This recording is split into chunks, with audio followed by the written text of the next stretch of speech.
reaction video. And today's reaction video will be me reacting to true scary airport story times. So if you guys enjoy these type of videos, make sure you like, subscribe, and leave a comment down below.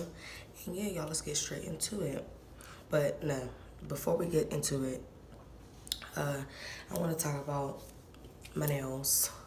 Y'all, they're not painted yet. They're acrylic, but they're not painted yet. My mom didn't paint them yet. My mom's learning how to do nails, y'all, so I'm just letting her do my nails.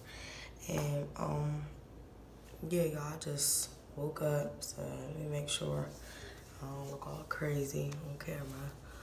But, yeah, y'all, let's get straight into it. My name is Alan, and this happened a year ago. I was at the Ninoy Aquino International Airport and about to check in, going to Dubai. I was standing in the line to check in when I noticed that someone was staring at me.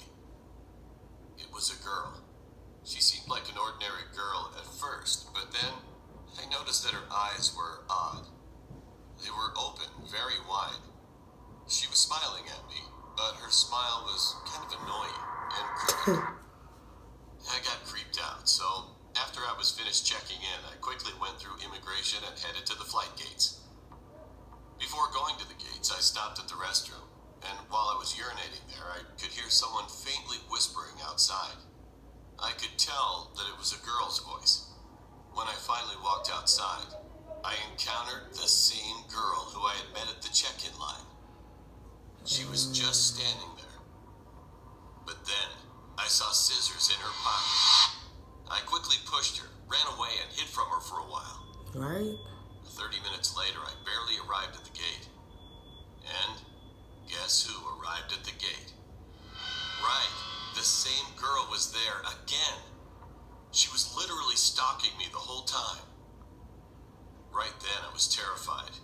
So when we started boarding, I made sure that I didn't make eye contact with her at all. Fortunately, my seat was apart from hers. So, at least I felt a little relieved during the flight. But this story didn't end there.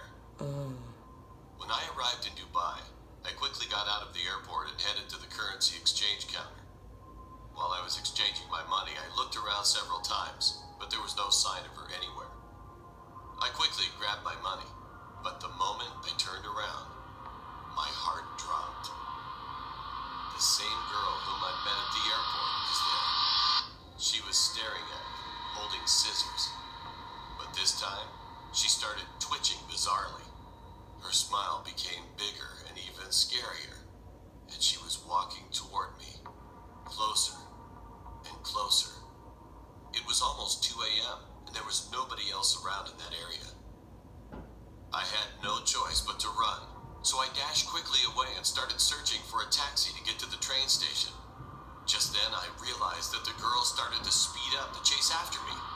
Luckily, I narrowly found one taxi, and when I got in, it was a sigh of relief.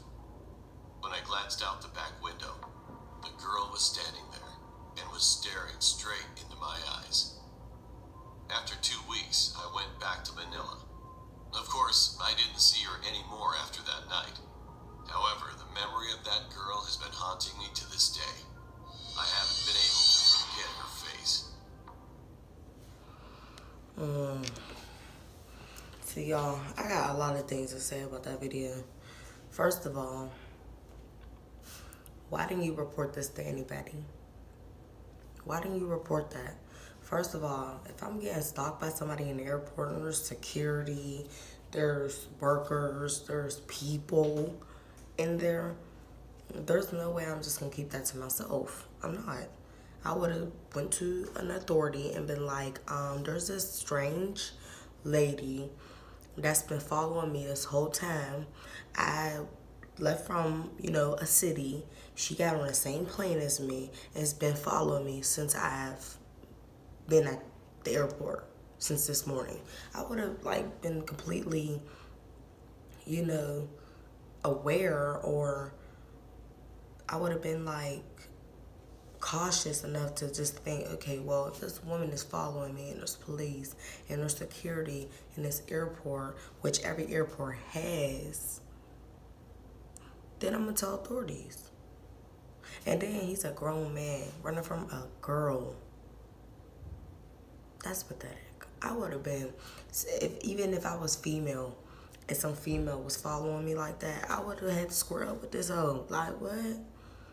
What is you following me for? What is you following me for? What do you want? And then you're following me with a knife? I would have had to kick her ass. I would have really had to fight her. We would have had to fight. We would have had to fight. Like, what the fuck? Like, why is you following me? Why is you following me, y'all? Why is she following him? Grown man running from a girl. I don't know, she had that unpleasing smile. Maybe it was just a coincidence. Maybe she just was going the same direction as you. Like, the fuck? Alright, so the next one is the true airport horror story.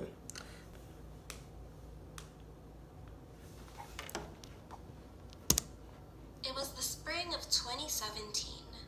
I was flying out to Chicago for a job interview. It was around 11 p.m. and I was sitting in my gate at the San Francisco International Airport. A storm was raging outside. Rain pouring down the windows as everyone was bundled up on the seats and keeping to themselves. I was just scanning the rows of people in seats sleeping on laptops or phones and wearing earbuds before I noticed this one guy. He was sitting in the farthest corner of the gate by the corridor, with no one else sitting around him. He was not on his phone or wearing headphones like everyone else. He has this huge, crooked grin plastered on his face, and he's staring directly at me. He looked pretty average in terms of looks and what he was wearing, but that grin was so creepy, it was beginning to make me shit bricks. Naturally, I turned away and pretended I hadn't seen him, but the fact that he was staring at me made me continuously turn to eye him back without realizing. Eventually, they called our gate and I boarded the plane. I took my seat in the business class right by the window and went on my phone, checking Instagram and texting friends. I did not see the creepy man boarding. An hour later, we were up in the sky. Sometime through the flight, I got to use the bathroom, and as I was finishing up in there, someone knocked on the door. I called out, "Occupied," but the person continued knocking repeatedly and aggressively. As I was washing my hands, I ignored it, hoping it would go away, but it didn't. So I opened the door to make some ballsy remark, but froze when I saw who was in front of me. It was that guy from the airport, still with that creepy grin plastered on his face. Quickly, I pushed past him and walked to my seat, not glancing behind me. The rest of my flight went normal except for the fact that I couldn't get him off my mind. As soon as we landed in Chicago, I was the first to get my suitcase down from the overhead luggage, and the first off of that airplane. I called an Uber as I walked to the airport parking lot. It was 12 p.m. in Chicago. The Uber came and I drove to my hotel. And as I checked into my room, I realized something horrible. My wallet was missing. I don't know where I could have left it. So I called the airport and asked them to search the plane. They did so and got back to me a few hours later saying they found nothing. I drove back to the airport and spent the whole rest of the day searching and turning up nothing. My only theories were I had somehow left it at San Francisco or it had been stolen. I was able to recover and spent 3 more days walletless in Chicago. But you know what? Here's the scary part. When I got back to San Francisco and drove to my house, I discovered something disturbing. My door was unlocked, and my entire house was trashed. Everything had been broken, and anything worth a slight amount of value had been taken. I checked my security footage and was able to identify the intruder as the grinning man from the airport who, sure enough, had my wallet and therefore my keys. I called the police, who found his fingerprints all over my house. The only scary thing was that the prints did not match anyone on record.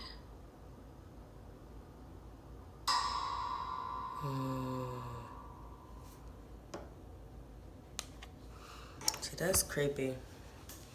This is why I would consider, if you are taking a plane, do not take a plane at between the times of 10 p.m. to in the middle of the night. Because, like, those are the times, to me, creeps are out. To me.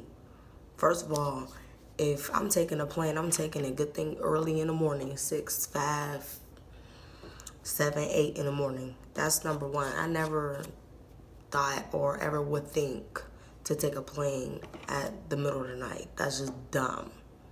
That's just dumb. Because who wants to get to a hotel room at 2, 3, 4 in the morning? That's dumb.